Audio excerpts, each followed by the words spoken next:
रहे हैं गम्स को हम पढ़ने जा रहे हैं। गम्स को अगर एनाटॉमिकल लैंग्वेज में हम कहेंगे तो जिंजीवा, क्या कहेंगे? जिंजीवा। जिंजीवा कहते हैं गम्स को। और जिंजीवा बेसिकली अगर गम्स के अंदर इन्फेक्शन आ जाएगा तो उसको हम क्या कहेंगे? जिंजीवाइटिस। उसको क्या कहेंगे? जिंजीवाइटिस। तो आज का जो लेक्चर है इसमें हम डिस्कस करेंगे जिंजीवा को, यानी कि गम्स को हम डिस्कस करेंगे कि ये किस चीज़ से बने होते हैं, इसका फंक्शन क्या है, एम्ब्रियोलॉजी क्या है, और ये बेसिक इनका फंक्शन सारे हम डिस्कस करेंगे आज के लेक्चर में। सबसे पहले अगर देखा जाए तो gums made up of tissues that covered with oral mucosa. Gums क्या होते हैं जी? ये किससे कवर होते हैं? ये बेसिकली ये क्या चीज़ किससे बने होते हैं? टिश्यूज से बने होते हैं। किससे बने होते हैं? टिश्यूज से बने होते हैं। और इनके ऊपर एक मेम्ब्रेन होती है जिसको हम क्या कहते हैं? ऑरल म्यूकोसा कहते हैं। जिस तरह स्टमक है ना, स्टमक के अंदर भी नाजुक सी मेम्ब्रेन्स होती हैं जिसको म्यूकोसा, सब म्यूकोसा और मस्कुलर म्यूकोसा और सिरोजा हम कहते हैं। तो सेम वही चीज़ है जो ऑरल म्यूकोसा है, जो पहली लेयर है स्मॉल छोटी सी, तो उसको हम ऑरल म्यूकोसा कहते हैं। तो अगर हम जिंजीवा को देखा जाए तो जिंजीवा गम्स के चीज से बने होते हैं, टिश्यूज से बने होते हैं। और इनके ऊपर लेयर कौन सी होती है? ऑरल म्यूकोसा की लेयर होती है। और जो म्यूकोसा लेयर है ये क्या करती है, किस किस चीज़ से प्रोटेक्ट करती है जी? सबसे पहले की माउथ क्लीन्स। तो ये जो हमारे पास म्यूकोसा है, जो लेयर है मसल की छोटी सी, पहला फंक्शन इसका क्या है कि हमारे माउथ को क्या करती है? क्लीन रखती है, साफ रखती है। Second, protect from germs. तो ये जर्म्स से क्या करती है? प्रोटेक्ट करती है। और तीसरी लेयर तो इंजरी, यानी कि जो जिंजीवा है इसकी वजह लेयर तीसरी जो इंजरी से प्रोटेक्ट करती है। तो तीन चीज़ें हैं जिनकी ये हिफाजत करती है। उसके बाद अगर देखा जाए फंक्शन ऑफ जिंजीवा, गम्स का जो फंक्शन क्या है, तो फंक्शन क्या है? Barrier against bacteria. इसका बेसिक फंक्शन क्या है? कोई भी हम खुराक खाते हैं, कोई भी बाहर से पार्टिकल आता है बैक्टीरिया का, तो उससे दांतों को क्या करना? प्रोटेक्ट करना। गम्स का फंक्शन क्या है?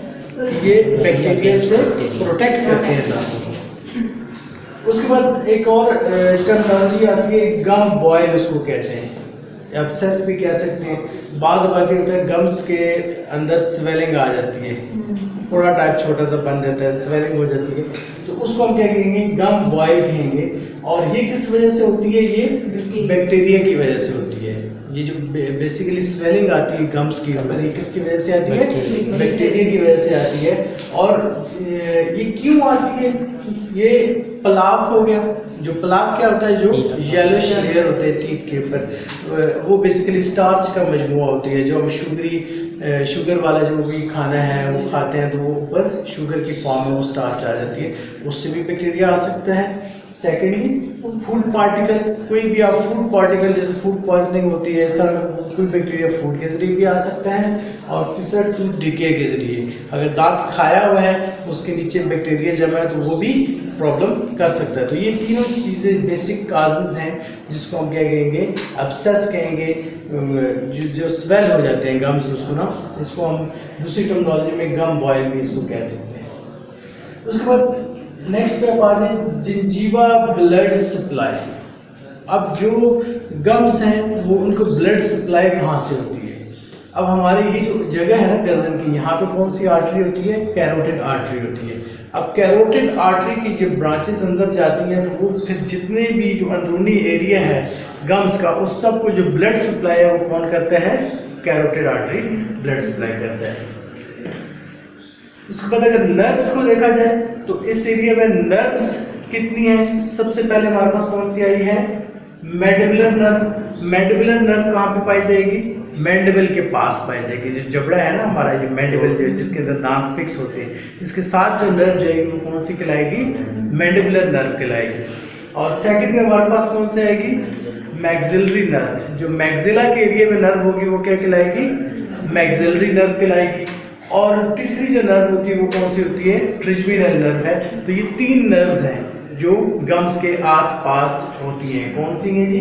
सबसे पहले पे मैंडिबुलर नर्व है, सेकंड पे मैक्सिलरी नर्व है, थर्ड पे ट्रिजमिनल नर्व है। तो ये तीन नर्व्स हैं जो इससे जिंजीवा से एसोसिएटेड है, जो गम से एसोसिएटेड है। उसके बाद पेरिडोंटियम। पेरिडोंटियम क्या चीज़ है जी? ये बेसिकली 4 हिस्सों में बना होता है। 4 इसमें सबसे पहले इसको ऊपर हमारे पास कौन से आते हैं? जिंजीवा आता है, पेरिडोंटल लिगामेंट्स आ जाते हैं, फिर एल्वियर बोन आ जाती है, और लास्ट में सीमेंटम आ जाता है, जो लास्ट पार्ट होता है उसका टीथ का। तो 4 चीज़ें मिलकर पेरिडोंटम बनाती हैं। सबसे पहले क्या है? जिंजीवा है, फिर पेरिडोंटल लिगामेंट है, फिर उसके बाद एल्वियर बोन है, जो बेसिकली मैंडिबल की बात होती है, और लास्ट पे क्या है? सीमेंटम है, जो लास्ट पार्ट ऑफ टीथ होता है, उसको हम सीमेंटम कहते हैं। यहाँ तक समझ आ गई? फिर उसके बाद नेक्स्ट जो फैक्टर आता है वो कोलाजन का आता है। कोलाजन्स क्या होते हैं? कोलाजन क्या होती है जी? प्रोटीन होती है। कोलाजन क्या है? प्रोटीन है, खास किस्म की प्रोटीन है। और ये प्रोटीन क्या करती है? Integrity of structure and connective tissues. तो ये गम्स की जो सालमियत होती है उसको क्या करते हैं? बरकरार रखते हैं, यानी गम्स के स्ट्रक्चर को ये फिट रखते हैं। ये बेसिक इनका, और गम्स के जो कनेक्टिव टिश्यूज हैं उनको सही रखते हैं। तो ये इनका बेसिक फंक्शन है। उसके बाद एम्ब्रियोलॉजी आ जाता है कि गम्स जो जिंजीवा है ये बनते कब हैं, ये इनकी डेवलपमेंट कब स्टार्ट होती है? जेस्टेशन पीरियड में। तो उसमें देखा जाए जो 2nd वीक है उसमें गम्स जाना, और जो एरिया सारा गम्स का है वो बच्चे का बनना शुरू हो जाता है। तो ये आज का टॉपिक था, इसको आप लोग एक दफ़ा रिवाइज कर लीजिएगा जितने भी, फिर इंशाल्लाह नेक्स्ट इसके डेप्थ में हम जाएंगे। ये बेसिक जो जिंजीवा का स्ट्रक्चर है गम्स का, उसको हमने आज डिस्कस कर लिया। ठीक है।